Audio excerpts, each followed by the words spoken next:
Brought to you by BedroomBattlefields.com. This is the Tabletop Miniature Hobby Podcast.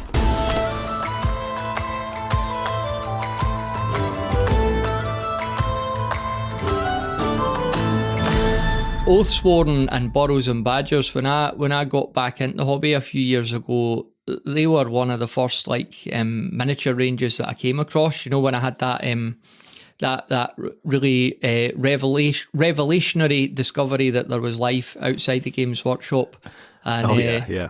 You know, they immediately caught my eye. They've always been one of my favourite miniature ranges since then. So, I mean, we're looking online there. We're talking 10 years now since the first Kickstarter, aren't we? Yeah. It was a bit of a gamble, really. I mean, I've been working as a freelance sculptor for many years, and we wanted to do something for ourselves. We started out with doing some dwarves and bits and pieces, but other work I'd been doing had been kind of animal-related sculpting. I've been doing stuff for various giftware companies, things like that, where I did a lot of horses and stuff.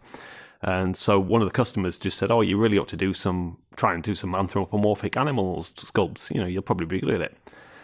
So we thought, "Oh, I'll give it a go," and just knocked a few up and put them online. And people were like, "Oh yeah, they look good. We'll probably buy those." So I did the first set basically, and we did a little Kickstarter for it.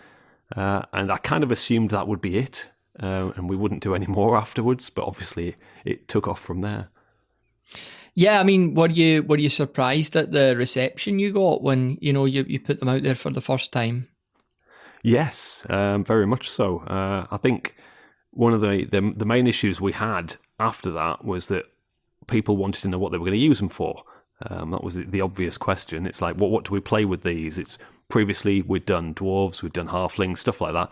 Everyone knows what you do with that. You put them in your Warhammer army or play a bit of D&D, whatever you like. With these, people were kind of unsure what they were going to use them for, which obviously led on to me having to try and make some rules, which was the next step, really. So once we'd done the second Kickstarter and we had about 40-odd miniatures in the range, I had to kind of knock up some rules to go with it. Yeah, I mean, that's quite a different skill set as well, isn't it? Like you've created miniatures and then you've gone and written rules which are published and you know, it's a very popular game. I believe there's a second edition coming out in April. Did I see that right? Yeah, it should be released at Salute, fingers crossed. We're still waiting on word for delivery from the production people, but it should be ready for Salute. So was the early iteration of the rules, was that your first attempt at writing a game? Yeah, kind of. It was. I'd always, it's like war gamers. We're always tinkering with stuff, aren't we? You're never happy with the rule set. Anything you play, and you always come up with house rules, and you change bits. And so I've been doing that, and I'd come up with a couple of rule sets that we'd just been using ourselves for kind of medieval battles, things like that. And I kind of developed Burrows and Badgers from one of those, and just changed it. The key change was that was a 2d6 plus skills system. This one we switched to using the polyhedral dice because I thought it suited the range of different animals better. So that was the key change. But other than that, it was really a development of stuff I'd already been working on, which was handy because that saves a lot of time. Yeah. And obviously, I mean, a lot of folks out there, myself included, are also using the miniatures in miniature agnostic games. Like you presumably find a lot of folks were like Frostgrave warbands or stuff seen a like lot that. of Frostgrave warbands, yeah. Yeah. So talk to us a bit about how the company works, like who else is involved? It's just me and my wife, Jo. There's just the two of us, and we're in an industrial unit on our local industrial estate, and we just pretty much do everything. So are you both sculptors then? No, just me. No. Jo's into art, but not. She doesn't like sculpting. She does like wood engraving, and she does all kinds of things. But yeah, no, just me for sculpting. Yeah. And how did you kind of get into the sculpting initially? I used to work retail for Games Workshop many years back. So yeah, it's like you've been messing around with miniatures for a long time. You end up doing conversions and things, doing head swaps, and I mean this is going back before plastics really. So when they were metal, you used to have to cut the heads off with a pair of tin snips or whatever and try and drill and plug a new head on or whatever. And from that, you start getting a bit of green stuff. You start adding pouches, adding cloaks, things like that. So I kind of gradually developed from converting and then just being out of work and having to come up with something basically to make some money, I just thought, right, I'll just start practicing sculpting. So I just kind of sat down and got on with it. How different is your process today than it was like in those early days? I don't think it's different at all, to be honest. It's the same, the same basic bend up an armature, bit of brass wire, and start slapping the putty on. Really, I've got I've got aphantasia, which means I can't visualize things in my head. I can't see pictures in my head. That's a bit of a pain with it because it means that I don't have an idea for how the thing's going to look when it's finished. So I can kind of rough it out in advance with a quick sketch or two, but I don't really know. I kind of have to make it up as I'm going along. So they don't always work. Sometimes I'll get partway through and realize this isn't going to be castable, or it's just not looking right and I have to throw them away and start again. But the basic process is just start with an armature, get a rough idea, and start sculpting. One of the common sort of praises or compliments of your miniature range is just how clean they are. Like they really are like flawlessly clean. Is that kind of something that you pay particular attention to? Yeah, I mean, whenever you're sculpting, you try and get them so they'll cast as well as possible. One of the problems we have is that everything... It's kind of been arranged that a lot of new people to the hobby have got into. They've seen it at various shows. We were at the UK Games Expo a few years back, and so obviously we saw a lot of new people there, didn't really know about miniatures. So to keep it kind of friendly for new people coming into the hobby, we've tried to make them all one piece wherever possible.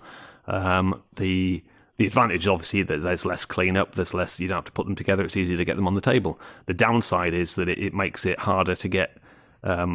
good mold life out of them, get good castings out of them, because you've obviously got a fair few undercuts and things when you're going with a one-piece figure. So I have to look carefully at that, and then I do get a bit carried away on the quality control anyway, and end up sort of cleaning them up here before I send them out anyway. Yeah. Talk to us a wee bit about a typical day then in your life.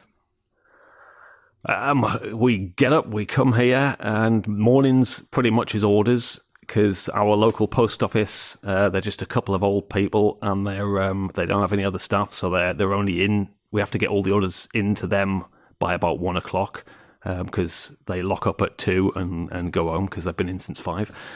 So we spend the morning getting all the orders ready as much as we can, so we can get them out for 1 o'clock. Afternoons, generally speaking, I'm doing either paperwork or casting.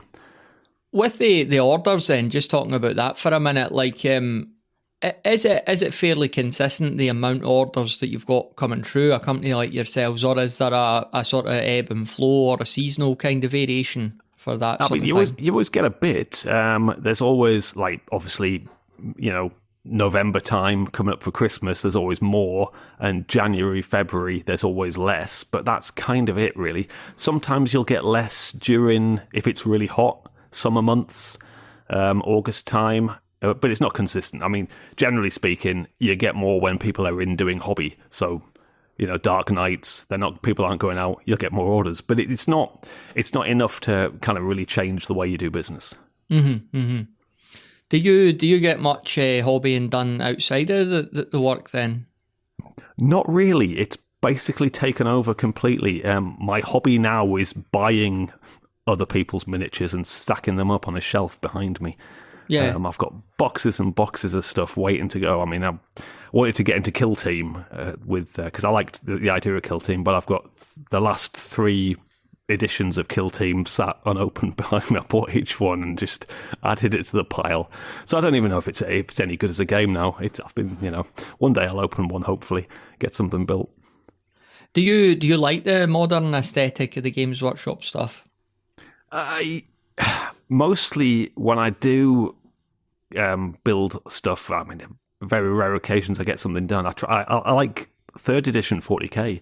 That's kind of more or less where I stopped getting extra 40k stuff. I like a lot of the new sculpts, but I tend to use them in a 3rd edition army because I just thought the game worked well then. it was a proper game. There wasn't the kind of the collectible card mechanics that you've got in the modern version, really.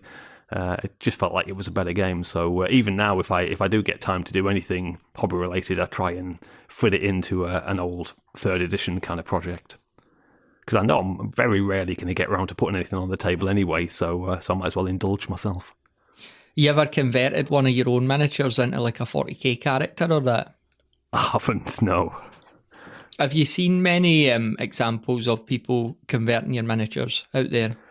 Yeah, there's a fair few. Obviously, we've got the Burrows and Badgers Facebook group. There's a lot of people in that, and you do see conversions in there. There's been some pretty cool stuff.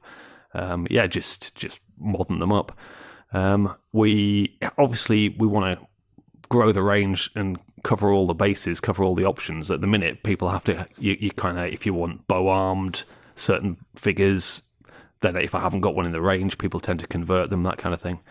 But it's not a what you see is what you get game anyway, so it doesn't really matter that much. But yeah, people do enjoy converting them, despite the downsides of converting metal. Mm-hmm, mm-hmm. How often are you releasing brand new figures? It varies massively. I try and get a Kickstarter done once a year. Always try and get releases for Salute. But it's all just my sculpting time is very limited. I tend to just get it on an evening, on a weekend. Even then, if I'm like at the minute we're prepping for Salute, so a lot of my evenings and weekends are taken up doing things for that instead. So my sculpting time is just so limited that I just get what I can done when I can. So Kickstarter's obviously been really useful to you over the years. Is it something you've consistently used for the past decade? Yeah. It is an odd one, the Kickstarter. We've got certain customers who won't use Kickstarter. Fair enough, they only want to get stuff from the web store. But we've also got other customers who won't use a web store and will only get stuff from Kickstarter. And it's the same with trade shows. You've got some customers that will only get stuff from a trade show. They won't order it from your web store. They won't get it through Kickstarter, which is odd. But everyone's different. So you kind of have to use all the options basically. Aside from the Burrows and Badgers range, I've seen is it Sensible Shoes as well? Is that a separate range that we you did do? have that? Yeah, I've stopped selling them basically because I just don't have time at the minute to keep up with it all. Mm-hmm. So Burrows and Badgers has basically taken over completely at the minute. Yeah, we've done various things. I mean, I've got loads of other stuff planned that I want to get on with once I get some time. Mm-hmm. So I'd really like to do some sci-fi because sci-fi has always been a bit of an interest of mine. Yeah, have you ever done it before? Yeah, we've done a bit. We did it right at the beginning, just when I was coming from being freelance to sculpting for ourselves. I did a bit of a sci-fi range then. We did a Kickstarter for some sci-fi robots. I've not done a lot of it. I'm hoping this year I'll get some time. I'm tempted to have a crack at doing some digital sculpting. Because I've not tried that before, I thought I'll give it a go, and I'll probably use that as an excuse to mess around with a bit of sci-fi stuff. What was the premise behind Sensible Shoes when you were doing that range? It was literally at the time D&D 5th was just coming out, and there weren't that many basic female character miniatures. So we did the first range was all female characters, basically. You're going through each of the classes, low level characters, doing them as women. Mm-hmm. And yeah, I mean, it filled a niche at the time. Obviously, there's a lot more available nowadays, which is good. So it's there's less need for it, but it did well at the time. I read an interview with you just in the lead up to this conversation on, it was goonhammer.com. I'll put a link in the show notes. Oh yeah. And you were saying in there that because a lot of people, myself included, grew up reading the Redwall books, Brian Jacks, and as you were saying there was no influence as far as I know that, when you put this range together, it wasn't like it was because it was an homage to that series, was it? No, I mean, I know the guy who suggested it to me was into them because he liked them. My mate, I mean, when we first looked at doing Anthros, I contacted the Redwall estate and said, is there any possibility of doing something miniatures related linked to this? But they've never got back to me, which to be fair suited me fine because I I didn't really know much about it, but having looked into it, they don't have any. There's no magic involved. They're kind of delineated into certain animals are good guys and certain animals are bad guys, and it didn't really fit with what I'd want to do with the background anyway.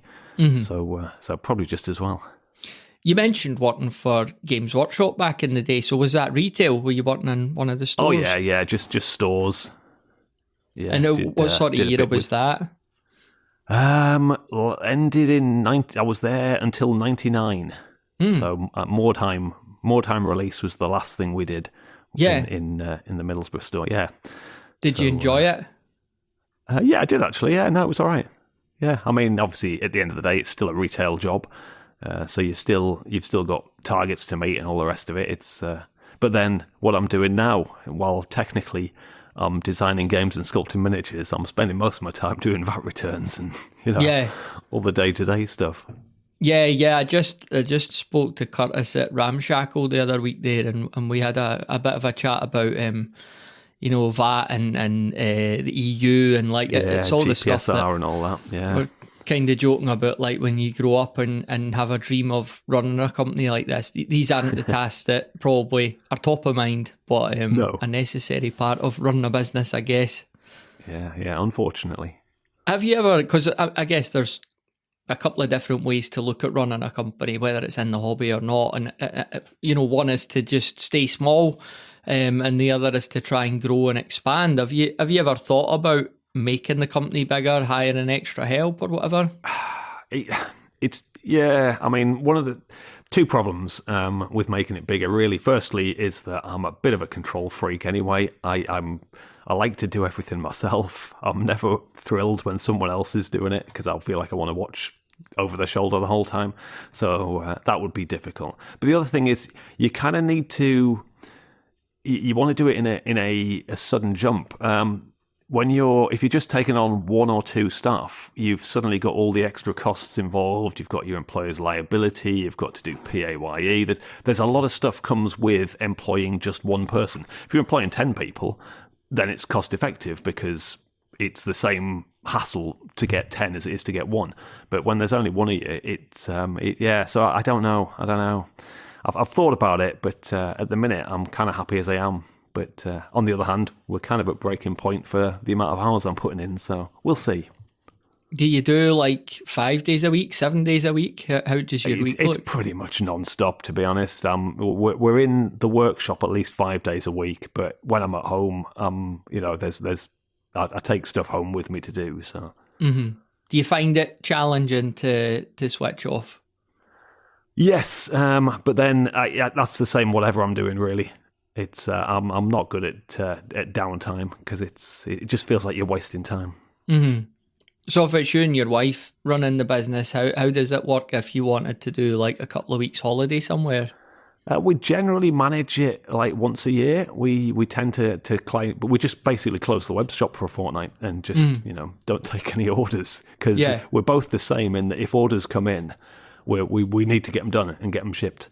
Yeah, and I can't stand having things hanging over. So, but we tend to close up sort of once a year and take a couple of weeks off.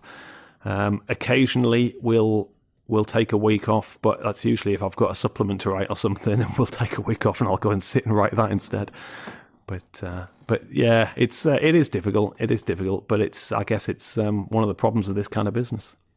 You mentioned Salute. How many events and that and conventions do you try and do per year? Generally speak, we used to do a lot. Far less now, again, just for the time, really. This year, we're doing Salute.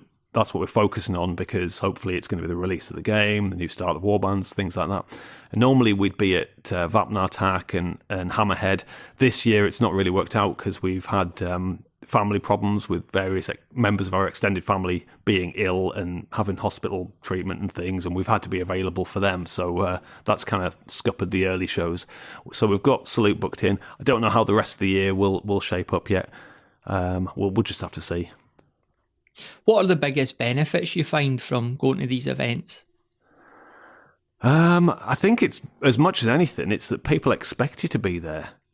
You do, I'd say you meet new people. You at some of them you meet new people. You get exposed to new people who haven't seen you, because it is often a different crowd. It is often people that you're not seeing through, on the internet in your various sites and things. So you do meet some new people. Other than that, it's just people like to see you and speak to you, basically, and it's good to catch up now and again. Mm-hmm, mm-hmm. Outside, I know that you don't get the opportunity to do a massive amount of hobbying, but are there any other miniature companies out there that you're particularly fond of, their ranges? Yeah, I mean, on my pile behind me, I've got obviously the usual Games Workshop stuff. I've got Strontium Dog that Warlord put out. They haven't opened either. I bought a load of miniatures for that. I like that. I just like the idea of Strontium Dog, and I liked the sound and mechanics for the game. And who knows, maybe one day I'll play it. Other than that, I've got Gangs of Rome and Baron's War from Footsore. There's some great stuff in that. But there's all sorts. You know what it's like when you're into the hobby. You're just. I've bought bits of pretty much everything. I've got Ancients for Hail Caesar and early Imperial Romans for that, and a bit of Greek as well. And I've got piles of the stuff. Do you keep in touch with any other sculptors, any other companies, any other rules writers, or whatever? Online, there's generally a bit of chat back and forth with other people and other manufacturers too. There's various Facebook groups we're in where we just kind of keep each other up to date on what's going on.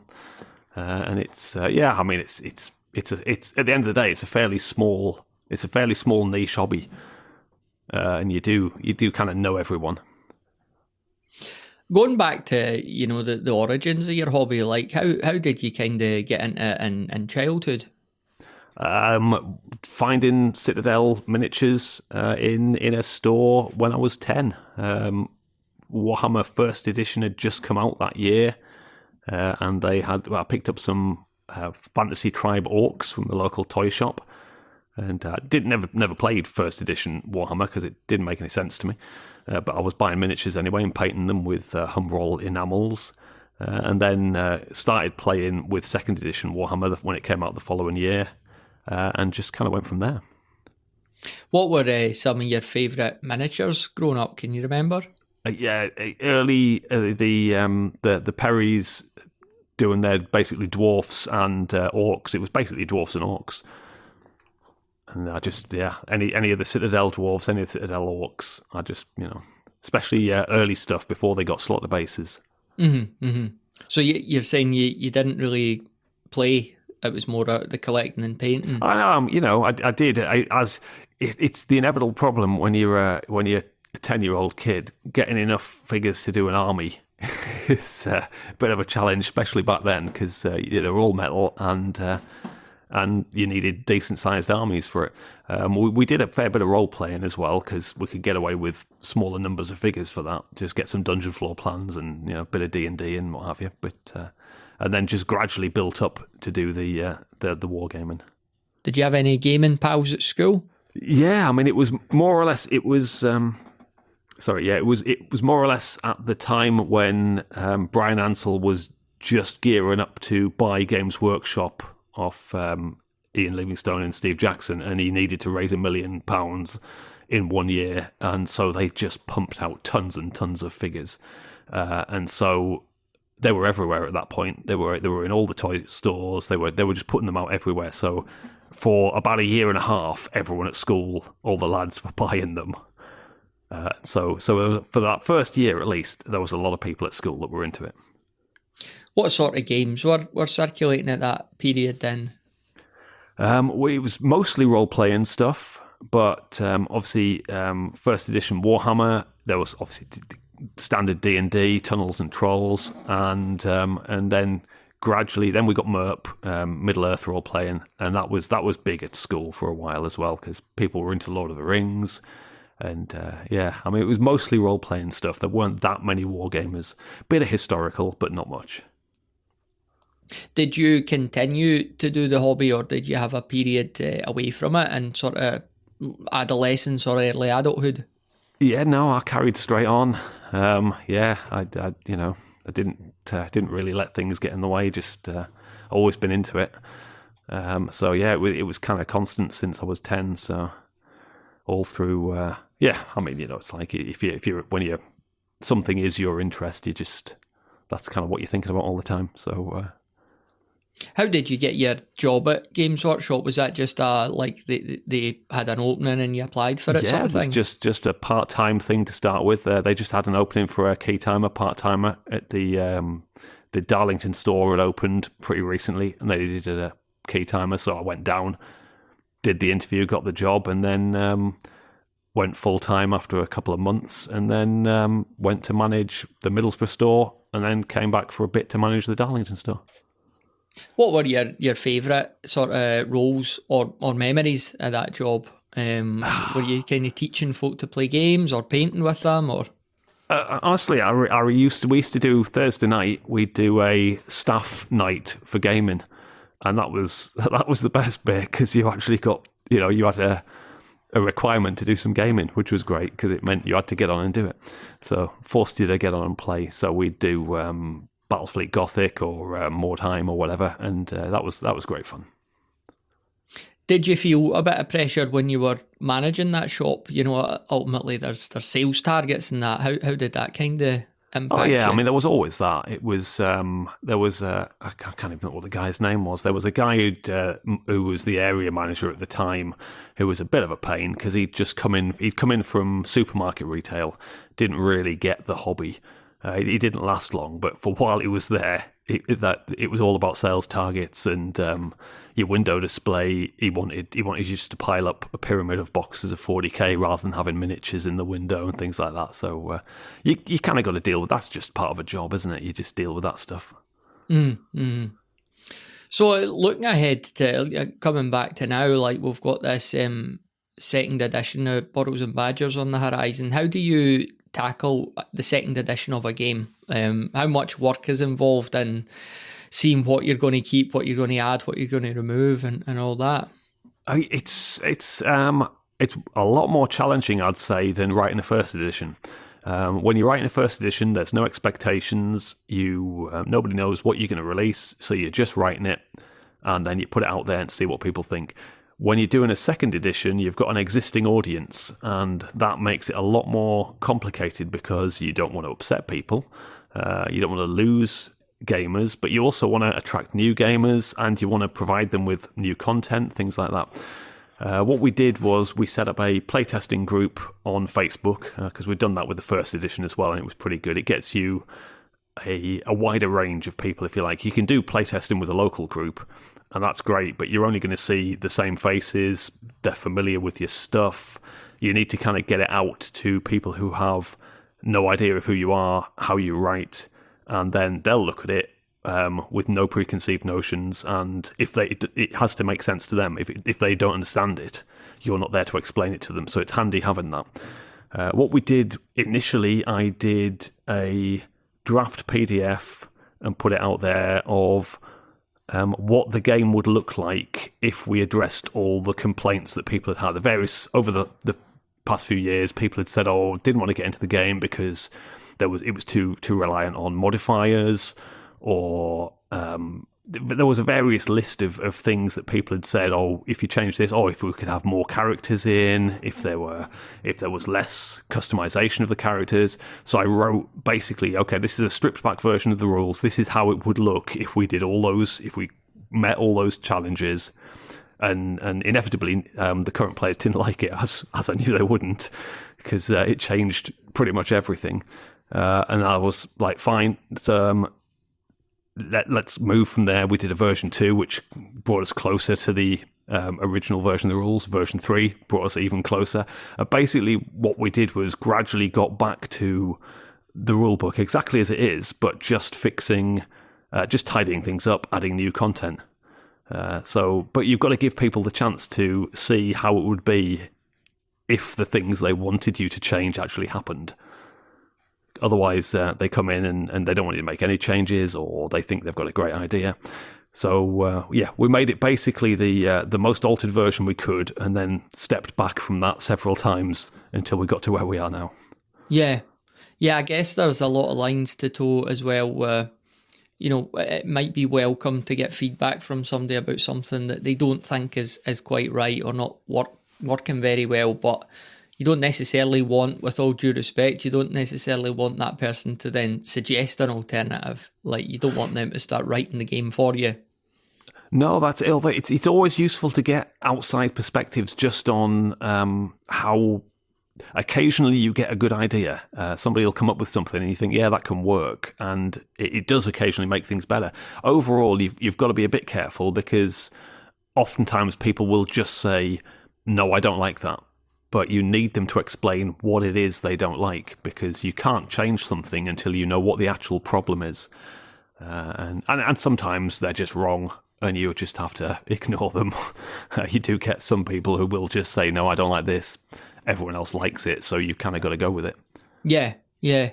How do you manage the playtesting in terms of the ability to solicit feedback and channel it in a sustainable way, rather than, I get this huge message for this person sends me a video, like, is there a way you kind of try and direct it? Mostly through the Facebook group. Mostly I'd ask a question. I'd say, okay, this is what we're looking at now. This is how it stands. This is how it works. Give me your feedback on that. Then we put it into the rule set and we get people to try it. You still get the people sending you voicemails, some people sending you videos, some people send you emails. You still get all that. And I haven't found a good way to manage it. You just have to kind of work through it all. So with the second edition, what sort of things could players expect to see? Well, with the new edition, I think the main thing we've done is we've kind of simplified various bits that people were iffy on before, like the hiding and the ambushing. A lot of questions about hiding and ambushing. It was a bit too complicated, so we've simplified that kind of thing. And other than that, it's mostly new content we've added. The books, it's well over twice as thick as it was. We used to have sort of 4 allegiances you could choose from for your band. Now we've got 10. There was like 30 odd spells. Now there's like 90. We've got way more content, basically. We've upped the number of scenarios up to 20 now. So there's just a lot more in there, basically. We added a lot of stuff experimentally we did a thing called the Oathsworn Journal, where it was just PDFs with trial rules for people to test out. And they've been kind of working on that. We've taken the bits that worked, dumped the bits that didn't, and put all the stuff that worked into the new rules. So it's basically similar to the original version, but there's a lot more to it. We've streamlined it and simplified certain bits to make it easier. But overall, I think it's just there's a lot more content to get your teeth into. So if it's a game you've played before, then there'll be a lot of new stuff to learn, a lot of new stuff to get to grips with. And if you're new to it, it'll just be a pretty much all-encompassing campaign game, really. I'm really looking forward to it, I must admit. How did the game get picked up by Osprey initially? I'd written a kind of basic paperback version myself, the first version of the rules. We released it at Salute that year. It must have been about 2014, I think, something like that. And then a couple of months later, we were at the UK Games Expo, and Phil Smith from Osprey wandered by the stand and he bought a copy. And then he obviously looked at it in his hotel room on the night, and he came back the next day and just said, would we like him to publish a hardback version of the rules? So I said, yes, please. What was it like putting a book like that together? Was there a lot of photography in that to sort out and background stuff to write? Yeah, not a huge amount of background stuff, because at that point I hadn't really done any. So my first version, it was very simple little paperback. I didn't know much about getting stuff printed, so we were effectively, we were like losing 85 pence on every one we sold, I think, because I'd got them printed, but I hadn't got many printed, so you don't get a cheap deal if you're not getting many printed. So we were effectively using them just to try and get people interested in the miniatures.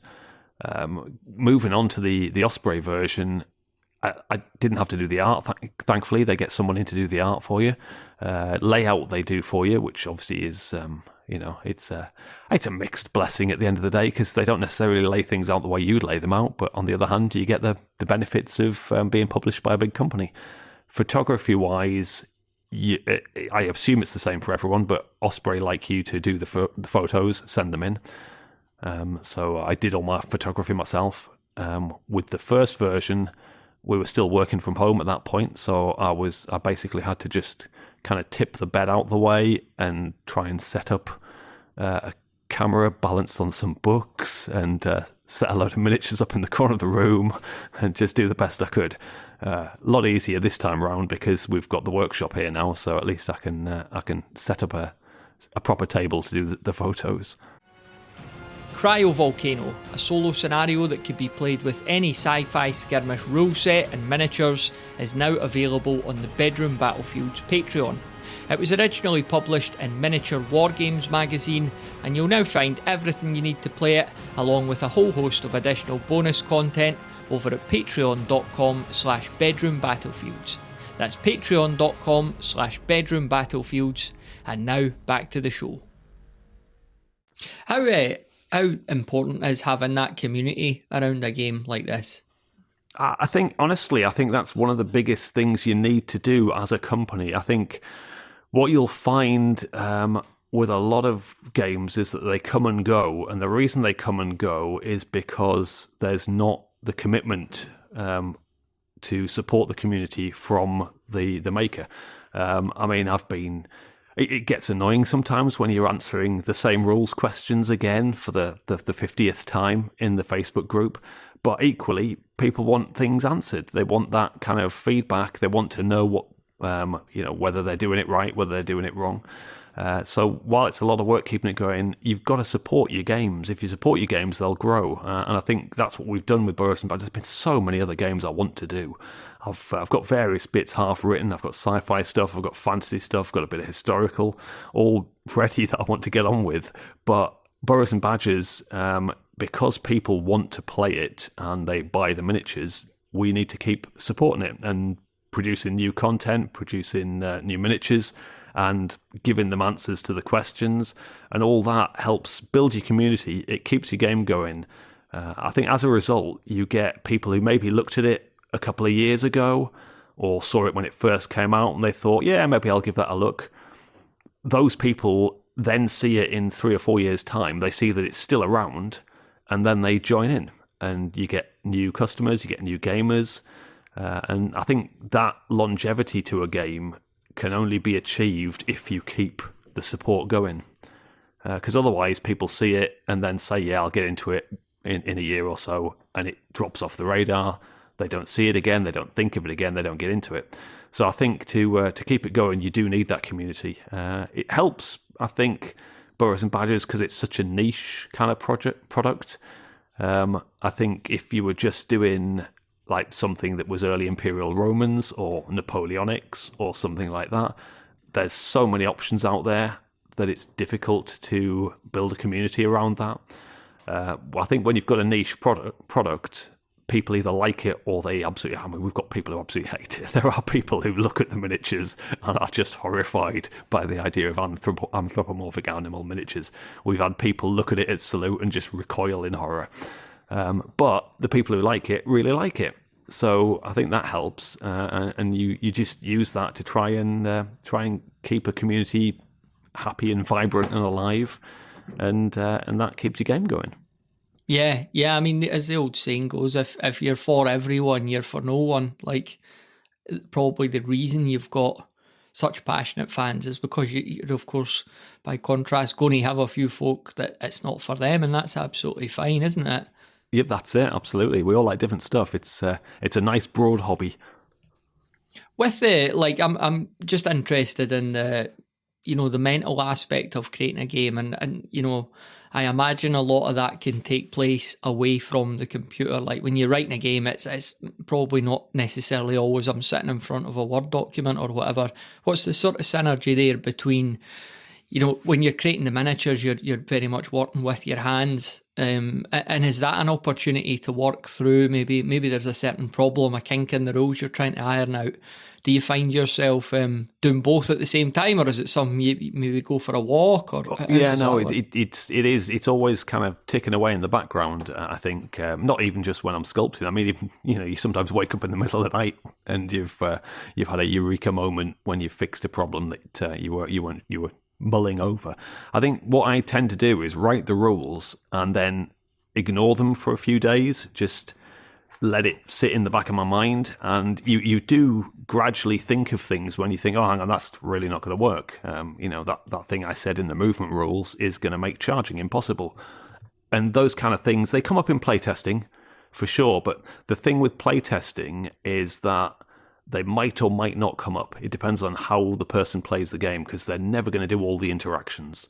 So you do need to take time to literally let it just kind of percolate through your mind, and try and find out what all the various interactions, how the rules are going to play off against each other, and try. I mean, you never catch it all, but you catch as much of it as you can.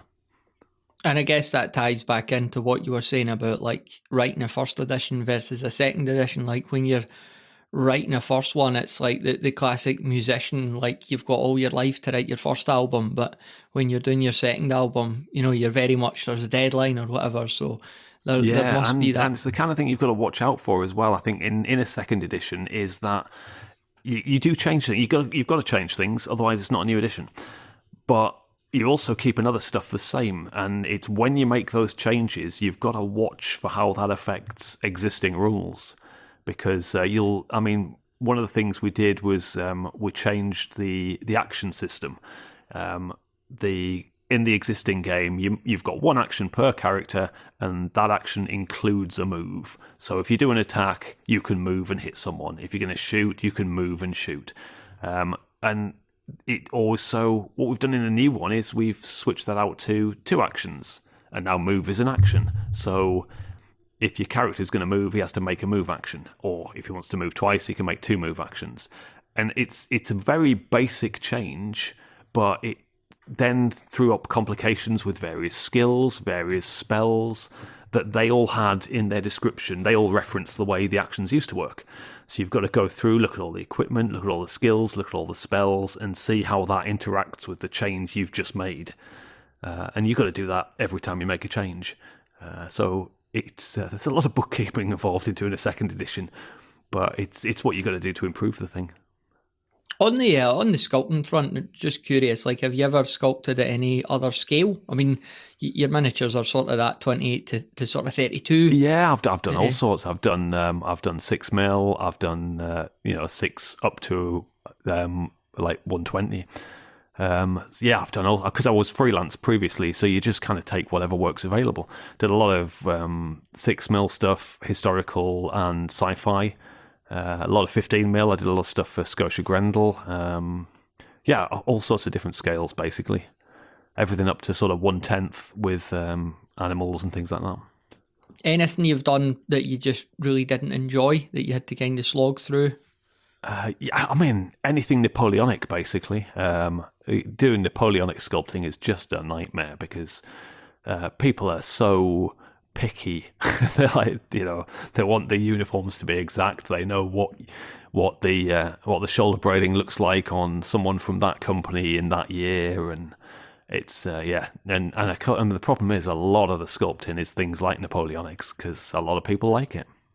Cool. It's been really good to chat, Michael. Anything that any sort of ground we've not covered that you think it would be useful to chat about before we start getting wrapped up? No, I'm easy. If you've got any more questions, I'm happy to answer them. But no, I think we've covered a lot of ground there. I've really enjoyed finding out more about the entire company, from the miniatures to putting the game together as well. So tell us a wee bit more about where the listener could go, where they could pick up the new edition when it comes out as well. Yeah, well, hopefully the new edition should be getting released at Salute. That's the plan. I think the official release date is a couple of weeks after that, but we should have it with us for Salute. We've been told we will anyway. So fingers crossed. After that, the game itself should be available pretty much anywhere you can get books, because you can get it through Osprey or through Waterstones, or any place like various games companies will have it as well. Miniatures only from us, because we're not big enough for retail and distribution yet. I can do it, but I'd have to put the prices up. I don't really want to do that. So miniatures is through oathsworn.net, or burrowsandbadgers.com, and that's where you get the stuff. Other than that, if people use Facebook, I would say join the Burrows and Badgers Facebook group because it's very good. It's always nice in there, and people are very helpful. Thanks very much for listening to this episode of the Tabletop Miniature Hobby Podcast. If you enjoy the show, then please do share it with someone else you think might enjoy it too. And be sure to check out our Discord community of like-minded hobbyists, which you could find at bedroombattlefields.com/Discord. It'd be great to see you in there.